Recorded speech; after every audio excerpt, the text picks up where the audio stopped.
دیا مجھے عشق خیر الورا دیا.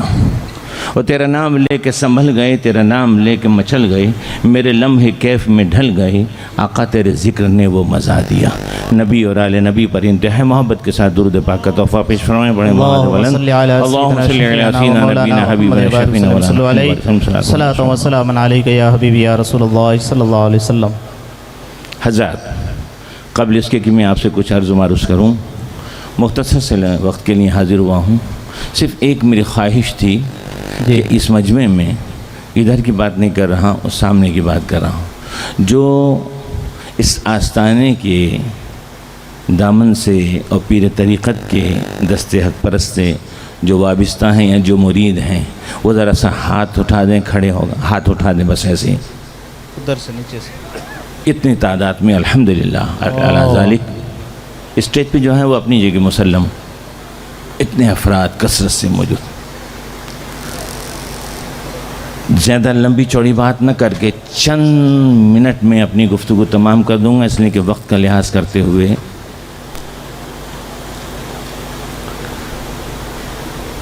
پیر و مرشد کا آپ کے نام کیا ہے؟ سید غلام حسین جیلانی. سبحان اللہ. حسین کا نام آتے ہی میرے داتا حضرت حسین کی یاد آتی ہے. سبحان اللہ. حسین کا کیا پیغام کربلا میں تھا اور کس چیز کی جنگ تھی یزید سے حسین کی، وہ تمام تفصیلات نہ کر کری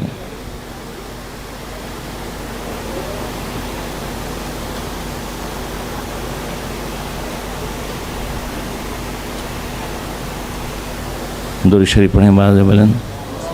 اللہم صلی اللہ مولانا محمد مبارک وسلم صلی اللہ علیہ الصلوۃ والسلام علیک یا حبیبی یا رسول اللہ صلی اللہ علیہ وسلم.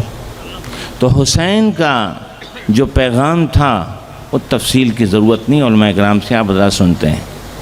لیکن غلام حسین جیلانی کا کیا پیغام ہے؟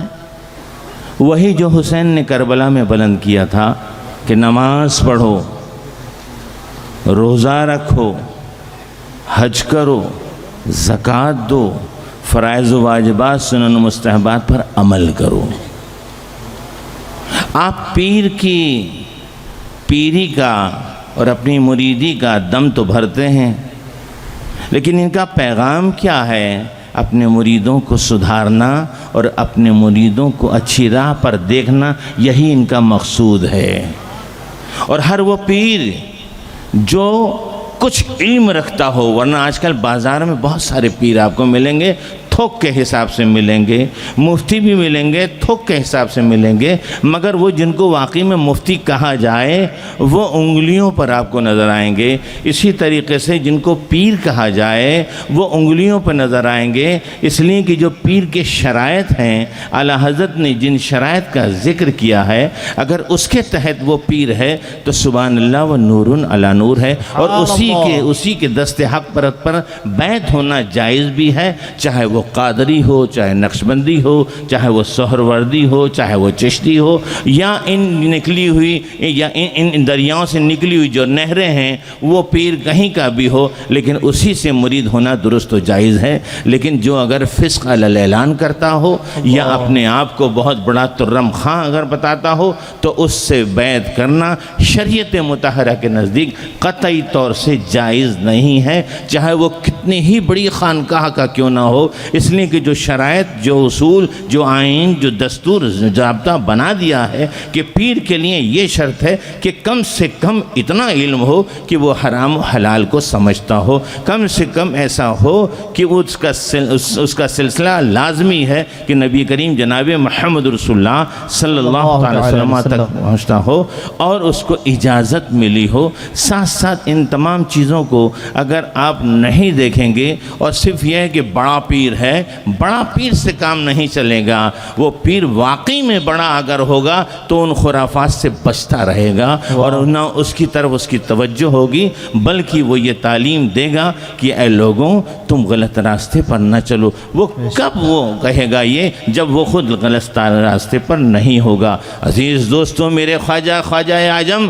حضور خواجہ معین الدین چشتی تو قبل مرید ہونے کے کس مقام پر وہ فائز تھے؟ ان کے چہیتے حضرت سیدنا سرکار قطب الدین بختیار کاکی مرید ہونے سے پہلے کس مقام پر فائز تھے؟ ان کے چہیتے سیدنا حضرت بابا فرید گنج شکر مرید ہونے سے پہلے کس مقام پر فائز تھے؟ یہ آئیے زبانی طور پر حضرت محبوب الہی کی اس فوائد الفوائد شریف سے آپ محسوس کیجئے کہ میرے آقا بابا فرید مرید ہونے سے پہلے لوح محفوظ کو دیکھ لیتے تھے۔ یہ بابا فرید کا مقام تھا، مگر پھر بھی پیر کی تلاش تھی اور پیر سے وہ پیر کے دست حق پرست وہ بیعت ہوئے، جبکہ وہ گئے تھے حضرت شیخ شہاب الدین سہروردی کی بارگاہ میں بیعت ہونے کے لیے، لیکن شیخ شہاب الدین سہروردی نے مرید نہیں کیا۔ پہلے کے پیر لوگ وہ ڈاکہ نہیں ڈالتے تھے۔ آج کے پیروں کی بات تو چھوڑیے، اس لیے کہ وہ تو چاہتے ہیں کہ کثرت ہو، زیادہ سے زیادہ ہو، چاہے جیسا بھی ہو، وہ مرید کی اصلاح ہو یا نہ ہو، تعداد بڑھتی رہے۔ نہیں، پہلے کوالٹی ہوتی تھی، کوانٹٹی پر کبھی نظر نہیں رکھی۔ آج کتنا ہے؟ آج کوانٹٹی پر نظر رکھی جاتی۔ اتنے مرید ہیں، ارے ان مریدوں کی اصلاح کتنی کی؟ کبھی بیٹھ کر تم نے تسلی سے اس کو یہ سمجھایا، بیٹے تو جو رکوع کرتا ہے تو رکوع میں تو اس طریقے سے پیٹ رکھا کر کہ برابر پیٹ سیدھی رہے، کہ اگر پیالہ پانی کا بھرا ہوا اس پہ رکھا جائے تو چھلکنے نہ پائے، گرنے نہ پائے، ٹیڑھا نہ ہونے پائے۔ اور جب تو سجدے میں جائے تو دیکھ تیری انگلیاں اس طرح سے مڑی رہیں کہ انگوٹھا بھی مڑا رہے، اس کے بغل والی بھی انگلی مڑی رہے، اور اس کے بغل والی بھی، یعنی پانچوں انگلیاں اس طرح سے مڑی رہے۔ اور ہاتھ جب تو رکھے تو اس طرح سے رکھ، اور جب تو ناک رکھ تو اس طرح سے ہڈی اس کو دبا، اور جب تو پیشانی رکھ تو اس طرح سے اس کی پیشانی کی ہڈی کو تو دبا۔ یہ تمام چیزیں وہ پیر اگر آپ کو بتاتا ہے تب تو سمجھ میں آئے گا کہ واقعی میں ہمارا پیر ہمارے ظاہر کو بھی ٹھیک کر رہا ہے، ہمارے باطن کو بھی ٹھیک کر رہا ہے، ہمارے قلب کو بھی ٹھیک کر رہا ہے، ہمارے جسمانی حرکات و سکنات جو ہم بندگی کے لیے استعمال کرتے ہیں۔ ویسے تو اللہ کریم علیم بذات صدور ہے، وہ تمام چیزوں کو جانتا ہے۔ کچھ ایسے بھی ہیں ہمارے اسلاف میں کہ جن کو سورہ فاتحہ صحیح طرح سے پڑھنا نہیں ہے، حالانکہ وہ پڑھنے کی کوشش کرتے تھے مگر لقنت تھی، جیسا کہ آج ختم بخاری شریف میں حضرت قبلہ مفتی صاحب نے جو تے اور ٹے کے تعلق سے جو بھی تفصیل بیان فرمائی، اس پر تفصیل نہ کر کے، بلکہ وہ لوگ جو نہیں تھے اس وقت اس سنہرے موقع پر، اور اللہ سے دعا ہے کہ اللہ کرے کہ سال آئندہ جب ختم بخاری ہو تو کثرت کے ساتھ میں آپ حضرات اس میں شرکت کریں، تاکہ اس نورانی اور فیض و برکات والی محفل میں جو دعائیں ہوتی ہیں اللہ کریم اپنے حبیب کے صدقے سے اور اس مقدس کتاب کے صدقے سے آپ کی ہماری سب کی دعاؤں کو قبول فرمائے۔ دوسری بات یہ ہے کہ جو لوگ یہاں پر آئے ہوئے ہیں حضرت کی دعوت پر اور اپنے پیر و مرشد کی عرس مقدس کے موقع پر، تو بجائے اس کے کتنی محنت دور دراز سے آئے ہیں، میں نے آتے وقت دیکھا کہ کچھ لوگ آرام کر رہے ہیں، کچھ سو رہے ہیں۔ میرے عزیز دوستوں، یہ لمحہ، یہ گھڑی 1 سال بعد پھر آئے گی اگر زندگی رہی تو، اور اگر زندگی ختم ہو گئی تو وہ بھی نہ مل سکے گی۔ تو آئیں پیر کے یہاں پر کچھ لے کر جائیں، آمدم نشستن برخاستن اس سے کوئی مقصد نہیں۔ آئیے اور حضرت پیر مرشد کی جو بھی کچھ خواہشات ہیں اس پر عمل کرنے کی اور ان کی تمناؤں کو پورا کرنے کی کوشش کیجیے۔ مولا کریم ہمیں سرکاروں کی طریقے پہ چلنے کی توفیق عطا فرمائے۔ اور آپ سے چلتے چلتے یہ بات میں کہہ دوں کہ میرے آقا سیدنا حضرت محبوب الہی نظام الدین اولیاء رضی اللہ تعالیٰ عنہ کیا ارشاد فرماتے ہیں، ذرا سماعت فرمائیں۔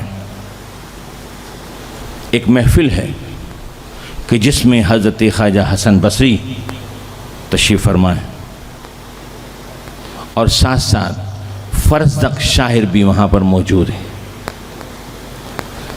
ایک آنے والا آتا ہے، دیکھتا ہے اس منظر کو اور کہتے ہوئے آگے بڑھ جاتا ہے کہ کیسی پیاری محفل ہے کہ اتنا بہترین مرد ماں موجود ہے، اور یہ کیسی محفل ہے کہ اس میں ایک بدترین آدمی موجود ہے۔ بہترین آدمی بھی کہا، بدترین آدمی بھی کہا۔ یہ کہہ کر وہ آگے بڑھ گیا تو اب اس کے بعد پھر شخص نے کہا کہ اے حسن بصری، کیا تم نے سنا کیا کہا اس نے؟ کہا ہاں میں نے سنا کہ ایک بہترین شخص ہے اور ایک بدترین شخص ہے، یہ کہہ کر آگے بات ختم کر دی۔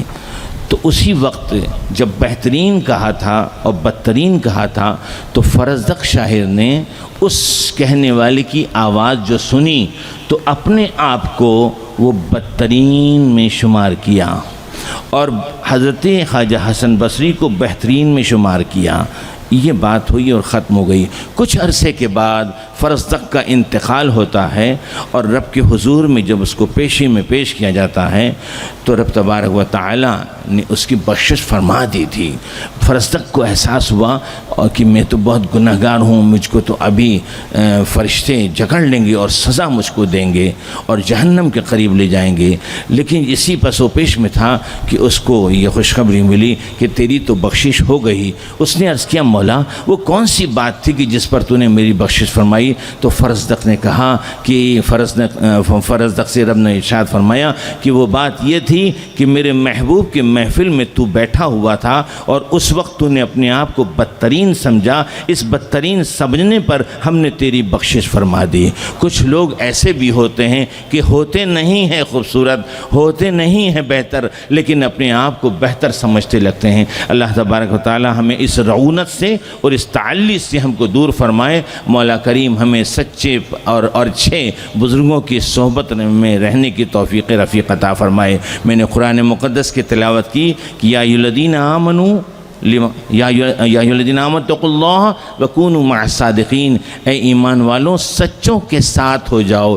جب سچوں کے ساتھ ہونے کے لیے اس طرح سے قرآن پاک نے تعلیم دی ہے اور تم سچے ہو جاؤ گے تو پھر بات ہی کچھ ہو جاؤ گے۔ سچے ہونے پر بخشش ہو جاتی ہے، بس سچے ہونے کے ساتھ سچے ہونے والوں کے ساتھ میں آپ رہتے ہیں تو آپ کی نجات و کامیابی ہو جاتی ہے۔ ایسے نیک صالح پیران کرام کہ جب صحبت میں آپ رہیں گے تو اللہ کریم آپ کو خود کامیابی عطا فرمائے گا۔ حضور خواجہ حضرت خواجہ معین الدین چشتی ارشاد فرماتے ہیں کہ جس نے پایا جو پایا ادب سے پایا۔ میرے خواجہ معین الدین چشتی ارشاد فرماتے ہیں کہ جس نے پایا جو پایا ادب سے پایا۔ پھر آگے ارشاد فرماتے ہیں کہ جس نے پایا جو پایا وہ سخاوت سے پایا۔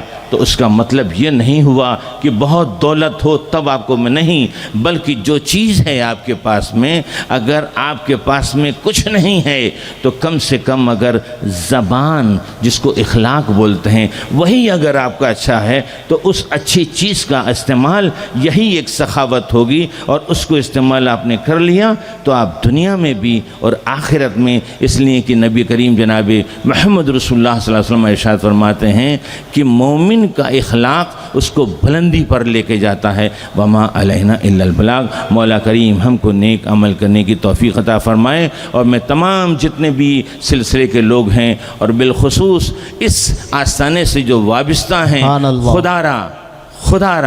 خدا را نماز کی پابندی کریں۔ اس نماز کی پابندی سے آپ کو دنیا میں بھی اور آخرت میں بھی کامیابی ملتی رہے گی۔ وما علینا الا البلاغ المبین۔